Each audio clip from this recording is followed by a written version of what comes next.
Bangladesh curry naman yung lutuin natin ngayong araw na talaga namang sobrang lalaway ako tuwing napapanood ko yung mga nagbumukbang nito. Hindi kumpleto yung mga ingredients na ginamit ko dito pero grabe yung lasa nito, panalong panalo. Mahigit 1 kilo na baka yung ginamit ko, season natin ng paminta, asin at curry powder, kaunting mantika. Ibabad natin ng ilang minuto para manot yung lasa tapos i-sear lang natin to or pa-brown para mag-lock yung flavor. Ganitong brown okay na to. Sa same pan add tayo ng mantika, sautein natin yung luya, garlic, onion at sili. Mas maraming sili, mas masarap.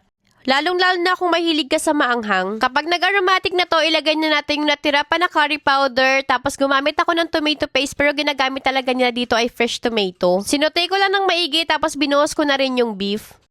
Haluin lang natin to ng maigi tapos ayan, igisa-gisa lang natin yan para kumapit yung pampalasa.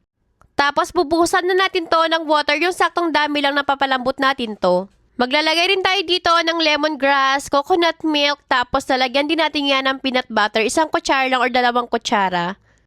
1 beef cubes, tapos more paminta.